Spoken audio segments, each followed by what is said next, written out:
Entendimento. O zimbório estrelado, aos raios liriais da lua, espalhava em torno vibrações de beleza inexprimível, semeando esperança, alegria e consolo. Informado quanto aos objetivos que nos conduziriam à crosta, com escalas por uma colônia purgatorial de vasta expressão, vali-me da hora amena para aproveitar a convivência com o instrutor, tentando arrancar-lhe observações que vinham sempre revestidas de preciosos ensinamentos.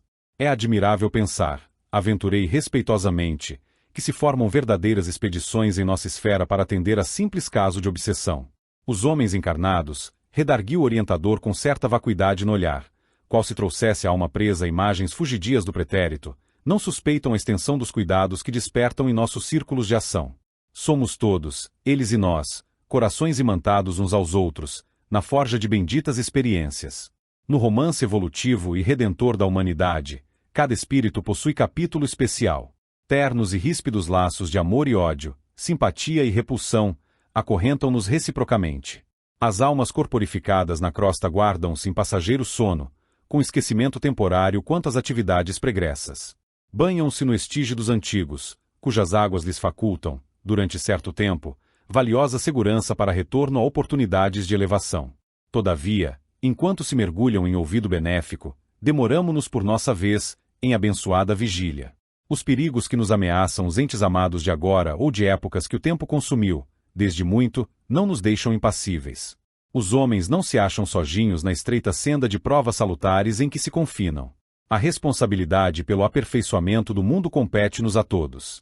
Esclarecido, com respeito à jovem senhora que nos cabia socorrer, aduzi, reverente.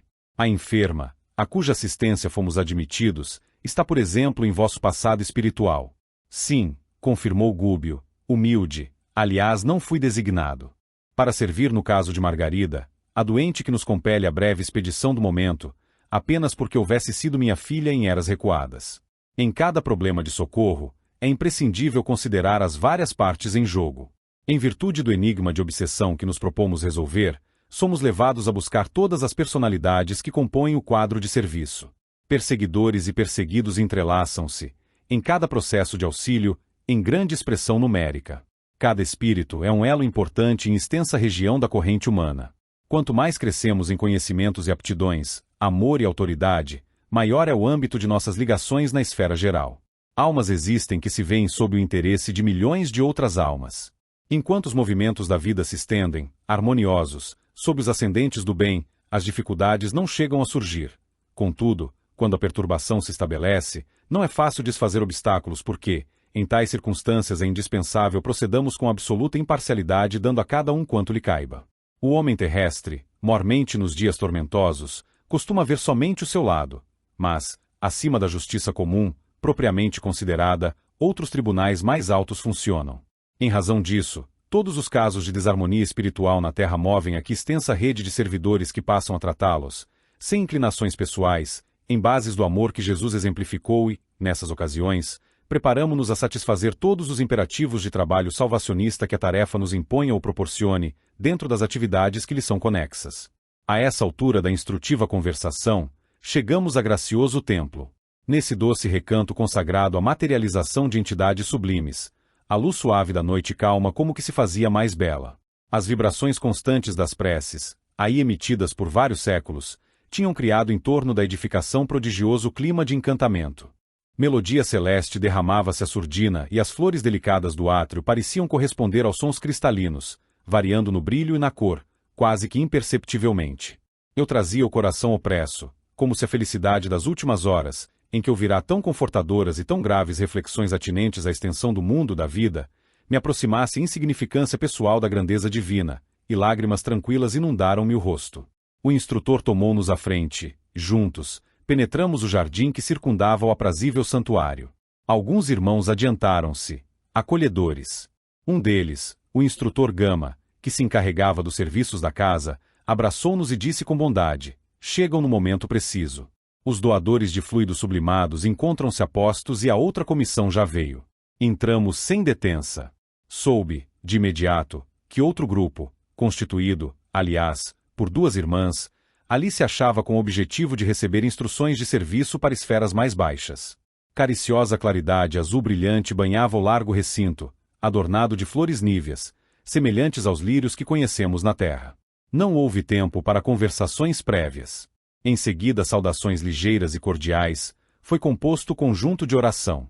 Os doadores de energia radiante, médiuns de materialização em nosso plano, se alinhavam, não longe, em número de 20. Comovedora partitura soou, argentina e leve, em aposento próximo, predispondo-nos à meditação de ordem superior. E logo após a prece, formosa e espontânea, pronunciada pelo responsável mais altamente categorizado na instituição, eis que a tribuna doméstica se ilumina. Esbranquiçada nuvem de substância leitosa brilhante adensa-se em derredor. Pouco a pouco, desse bloco de neve translúcida, emerge a figura viva e respeitável de veneranda mulher. Indizível serenidade caracteriza-lhe o olhar simpático e o porte de Madonna antiga, repentinamente trazida à nossa frente. Cumprimenta-nos com um gesto de bênção, como que nos endereçando, a todos, os raios da luz esmeraldina que em forma de auréola lhes ornam a cabeça. As duas moças que formavam a comissão de serviços, estranha à nossa presença, avançaram com lágrimas discretas e rojaram-se, genuflexas. Mãe querida, clamou uma delas, com tal inflexão de voz que nos cortava as fibras mais íntimas, ajuda-me a falar-te. A saudade longamente reprimida é um fogo que consome o coração. Ajuda-me. Não me deixes perder este doce e divino minuto. Apesar dos soluços de emoção que lhe vibravam no peito, continuou, abençoa-nos para a grande jornada. Há muito tempo aguardamos esta hora breve de reencontro contigo. Perdoa-nos, mãezinha, se insistimos tanto na rogativa.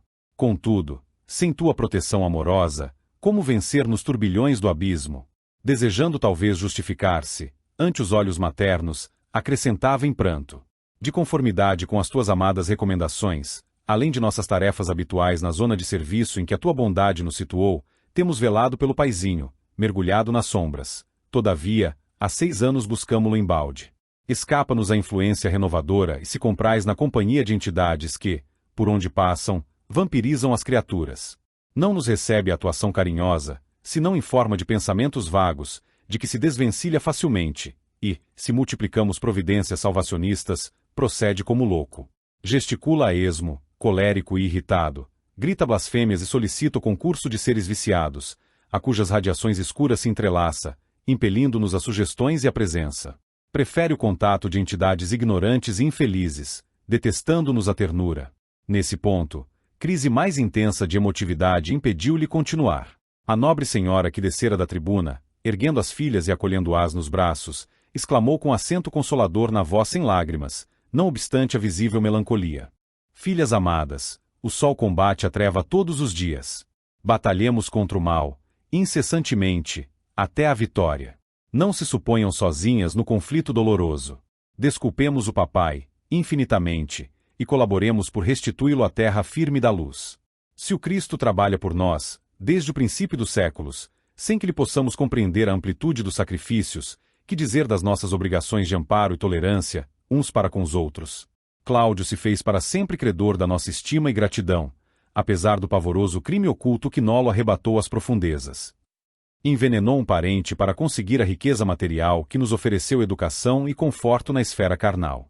Por extrema dedicação a nós três, não hesitou diante da tentação que o constrangeu a infernal compromisso. Dono de afeição inquieta, não soube esperar a bênção do tempo e lançou mão de inconfessável processo para localizar-nos em um oásis de superioridade mentirosa. Para que ele nos sentisse garantidos e felizes, viveu durante 40 anos consecutivos entre o remorso e o sofrimento, psiquicamente sintonizado com espíritos maliciosos e vingativos das sombras. Mas, na realidade, sobre as aflições dele nos foi possível atravessar a abençoada existência de progresso e conforto, numa casa ditosa e farta, sem sabermos que em nossos alicerces espirituais vivia um ato escuro de assassínio e violência. A essa altura, a entidade materializada chorou, comovedoramente. Abraçadas as três, num quadro emocionante e mudo, a mãezinha encontrou recursos a fim de prosseguir. Tornaremos, contudo, ao campo de luta regenerador e benfazeja. Que vale para nós a paisagem celestial sem a libertação daqueles que amamos? O coração amoroso, atormentado abdicará do ingresso numa estrela para persistir ao lado de um ente querido, em duelo com as serpentes de um charco. Poderíamos gozar, porventura, o espetáculo augusto das esferas resplandecentes, ouvindo-lhes a harmonia indefinível. Numa situação de destaque adquirida à custa daqueles que gemem e desfalecem nas trevas. Abandonar quem nos serviu de degrau em plena ascensão divina é das mais horrendas formas de ingratidão. O Senhor não pode abençoar uma ventura colhida ao preço de angústias para aqueles que nolas deram. Estou convencida de que há mais grandeza no anjo que desce ao inferno para salvar os filhos de Deus, transviados e sofredores, do que no mensageiro espiritual que se dá pressa em comparecer ante o trono do Eterno para louvá-lo, com esquecimento dos próprios benfeitores. A venerável matrona enxugou o pranto copioso e prosseguiu: ouvidemos, pois, minhas filhas, o que hoje somos, para socorrer os que, com o propósito de nos servirem, resvalaram a despenhadeiro sinistro e tormentoso. Saudemos nossas dívidas secretas com abnegação e devotamento. Mais tarde, receberei Antônio, o sobrinho envenenado, em meus braços maternos, reaproximando de Cláudio, através da cordialidade e do respeito vividos em comum. Ensinar-lhe-ei com alegre ternura a pronunciar o nome de Deus e a desfazer as pesadas nuvens de revolta que lhe empanam a vida íntima. A fim de incliná-lo à compreensão e à piedade, com mais eficiência, comprometi-me a acolher também no tabernáculo materno as 6 criaturas desviadas do bem, às quais se apegou, desvairado, nas regiões inferiores, em face da culpa de quem nos foi desvelado amigo. Meu afeto reinará dificilmente num lar repleto de corações menos afins com o meu, onde Jesus me ensinará a soletrar, venturosa, a doce lição do sacrifício silencioso. Muitas vezes, lidarei com a discórdia e a tentação. Todavia, não podemos acreditar em felicidades de improviso. Conquistaremos em cooperação abençoada aquela paz que Cláudio sonhou para nós e que ele próprio não desfrutou. Para que eu parta, porém, no rumo da reencarnação, é necessário que o papai renasça primeiro. Sem esse marco inicial, não posso atacar o nosso processo redentor em nova fase. Ajudemo-nos, assim, reciprocamente. Enquanto procuro transformar Antônio, reajustando-lhe as fibras afetivas, inclina em ambas o espírito paterno à esperança e à meditação reconstrutivas. As jovens derramavam pranto comovedor, em que se misturavam angústia e alegria, e a matrona iluminada, revelando-se em despedida, acrescentou: não desanimem, o tempo é das mais preciosas dádivas do Senhor e o tempo nos auxiliará. O porvir reunir-nos-á de novo, em abençoado refúgio terrestre. Eu e Cláudio, então renovado, receberemos muitos filhinhos, e vocês duas estarão entre eles, reconfortando-nos os corações. Terei sobre o peito algumas pedras preciosas por lapidar, no esforço de cada dia e, dentro d'alma, 2 flores, em ambas, cujo perfume celeste me sustentará as energias necessárias à perseverança até ao fim. Compensar-me-ão vocês duas de todas as canseiras. Juntas pelo amor imperecível trabalharemos sustentadas pela recordação, embora imprecisa, da gloriosa vida espiritual que, um dia, nos acolherá, felizes e triunfantes. Lembremo-nos de Jesus e avancemos.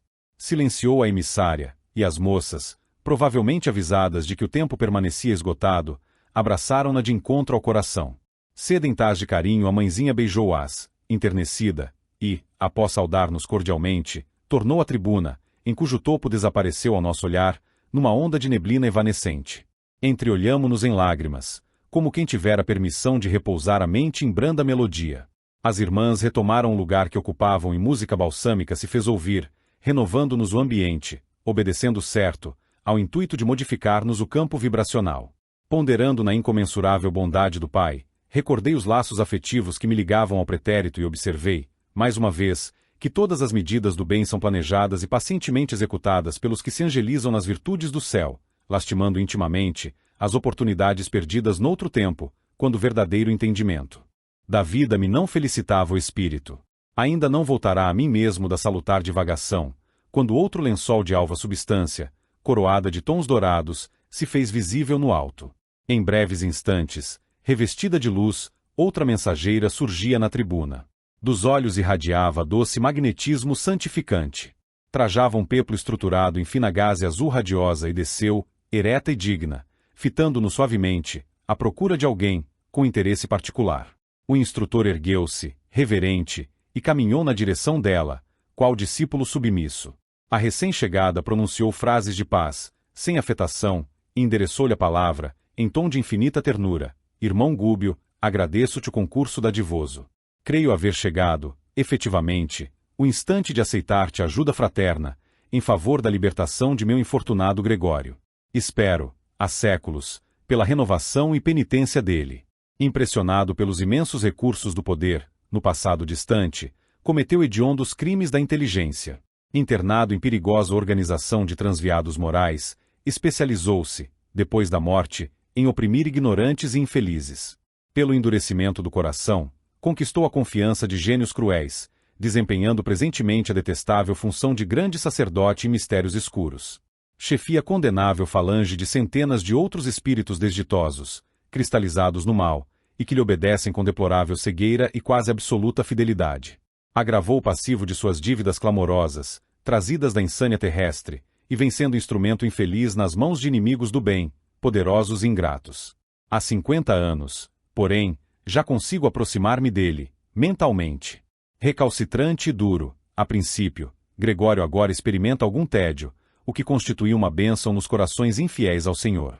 Já lhe surpreendo no espírito rudimentos de necessária transformação. Ainda não chora sob o guante do arrependimento benéfico e parece-me longe do remorso salvador. Entretanto, já duvida da vitória do mal e abriga interrogações na mente envilecida. Não é tão severo no comando dos espíritos desventurados que lhe seguem as determinações e o colapso de sua resistência não me parece remoto. Nesse instante, notei que a venerável matrona derramava lágrimas discretas, que lhe deslizavam na face como sementes de luz. Parou por alguns momentos, controlada pelas reminiscências dolorosas, e continuou. Irmão Gúbio, perdoa-me o pranto que não significa mágoa ou esmorecimento. Na pauta do julgamento humano comum, meu filho espiritual será talvez um monstro. Para mim, contudo, é a joia primorosa do coração ansioso e enternecido. Penso nele qual se houvera perdido a pérola mais linda no mar de lama e tremo de alegria ao considerar que vou reencontrá-lo. Não é paixão doentia que vibra em minhas palavras. É o amor que o Senhor acendeu em nós, desde o princípio. Estamos presos, diante de Deus, pelo magnetismo divino, tanto quanto as estrelas que se mantam umas às outras, no império universal. Não encontrarei o céu, sem que os sentimentos de Gregório se voltem igualmente para a eterna sabedoria. Alimentamo-nos na criação com os raios de vida imperecível que emitimos uns para com os outros. Como surpreender a perfeita ventura se recebo do filho amado tão somente raios de forças em desvario? O nosso orientador contemplou-a, de olhos úmidos, e rogou: nobre Matilde, estamos prontos, dita ordens. Por mais que fizéssemos por tua alegria, nosso esforço seria pobre e pequenino, diante dos sacrifícios em que te empenhas por nós todos. Num sorriso triste, prosseguiu a respeitável senhora. Descerei, dentro em breves anos, para o torvelinho de lutas carnais, a fim de esperar Gregório em existência de resgate difícil e doloroso.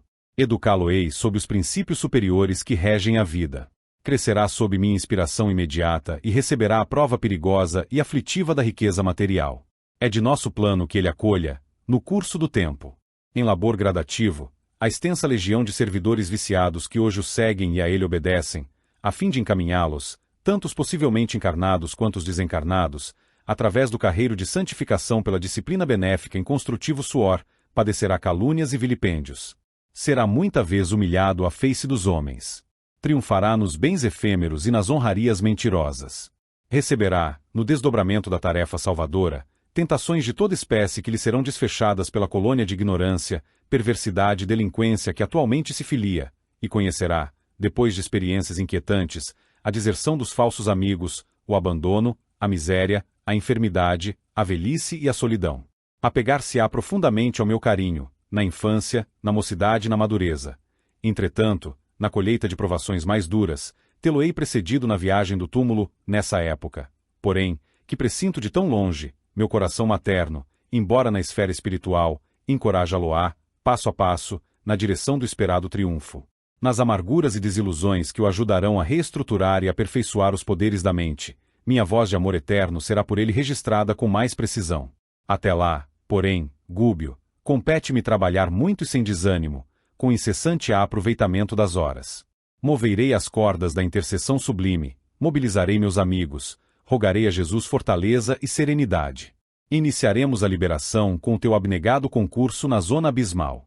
A veneranda mensageira fez ligeiro intervalo e, concentrando o olhar sobre o nosso instrutor, aduziu com nova inflexão de voz: atenderás Margarida, que te foi filha amantíssima e que a Gregório ainda se encontra imantada por teias escuras do passado, e colaborarás com o meu devotamento materno para que na alma dele se converta a sublevação em humildade e a frieza, em calor. Encontrando-o, veste a capa do servo prestimoso e fala-lhe meu nome. Sob o gelo que lhe cristaliza os sentimentos, descansa, inapagada, a chama do amor que nos une para sempre. Disponho, agora, da permissão de fazer-me sentir e acredito que, à face de tua amorosa tarefa, mover-se-lhe-á o espírito endurecido. Sei quanto te custa a incursão nos domínios da dor, porque só aquele que sabe amar e suportar consegue triunfo nas consciências que se degradaram no mal. Entretanto, meu amigo, os dons divinos descem sobre nós, dentro de justas condicionais. O Senhor nos enriquece para que enriqueçamos a outrem, dá-nos alguma coisa para ensaiarmos a distribuição de benefícios que lhe pertencem. Ajuda-nos a fim de que auxiliemos, por nossa vez, os mais necessitados. Mais recolhe quem mais semeia. Diante daqueles olhos divinos, agora velados de lágrimas que não chegavam a cair, Gúbio valeu-se do intervalo e considerou, reverencioso: abnegada Matilde, sou pequenino em excesso para merecer-te as palavras. Onde existe a alegria, o sofrimento não se detém. Socorreste-me com a tua intercessão, amparando-me o zelo afetivo, perante as necessidades de Margarida. Um coração paternal é sempre venturoso, em se humilhando pelos filhos que ama. Sou simplesmente teu devedor, e, se Gregório me flagelasse nos círculos em que domina, semelhante aflição se converteria igualmente em júbilo, dentro de mim. De qualquer modo, ele me recordará tua bondade e teu devotamento apoiando-me os propósitos de descer para servir. As dores que me acarretasse seriam abençoados espinhos nas rosas que me ofereceste. Em teu nome, salvarei minha filha, cuja experiência atual no corpo denso nos é sumamente importante às reencarnações por vindouras. Trabalharei reconhecido ao ensejo que me deste, lutarei, encorajado e feliz. Mostrando intenso júbilo e grande esperança na expressão fisionômica, a senhora agradeceu com palavras generosas e concluiu: ao terminares a fase essencial de tua missão, nos dias próximos, sobre o que serei notificada por nossos mensageiros, irei ao teu encontro nos campos de saída. Então, quem sabe? É provável se verifique o encontro pessoal que almejo há muito tempo, porquanto Gregório virá possivelmente em tua companhia, até um ponto em que de alguma sorte a manifestação da luz será possibilitada ante as trevas. A emissária acentuou a expressão brilhante do rosto, exteriorizando a doce expectativa que lhe povoava a alma, e considerou: a hora é chegada. O Senhor estará conosco. Há tempo de plantar e tempo de colher. Gregório e eu semearemos de novo. Seremos mãe e filho, outra vez. Detendo-se particularmente sobre nosso instrutor, falou, estática: possam minhas lágrimas de alegria orvalhar-te o espírito laborioso. Seguir-te-ei a ação e aproximar-me-ei no instante oportuno. Creio na vitória do amor. Logo resplandeça o minuto do reencontro. Nesse dia abençoado, Gregório e os companheiros que mais se afinarem com ele serão trazidos por nós a círculos regeneradores, e dessas esferas de reajustamento, conto reorganizar elementos ante o futuro promissor, sonhando em companhia dele as realizações que nos competem alcançar. Gúbio pronunciou algumas frases de compromisso fraterno. Trabalharíamos sem descanso. Desvelar-nos-íamos pela execução das ordens afetuosas. A singular entrevista terminou entre preces de gratidão ao Eterno Pai. Findo aquele culto vivo de amor imortal, despedimo-nos da família cristã que ali se congregava. Cá fora, a noite se fizera mais bela, a lua reinava num trono de azul macio, constelado de estrelas luzentes. Flores inúmeras saudavam-nos com perfume inebriante. Ergui para o instrutor olhos repletos de indagações, mas Gúbio, afagando-me os ombros, delicadamente murmurou: repousa a mente e não perguntes por agora. Amanhã, seguiremos na direção da tarefa nova, que nos exigirá muita prudência e compreensão fraternal, e convence-te de que o serviço nos esclarecerá com a sua linguagem viva. Nota do autor espiritual: a expressão campos de saída define lugares limites, entre as esferas inferiores e superiores.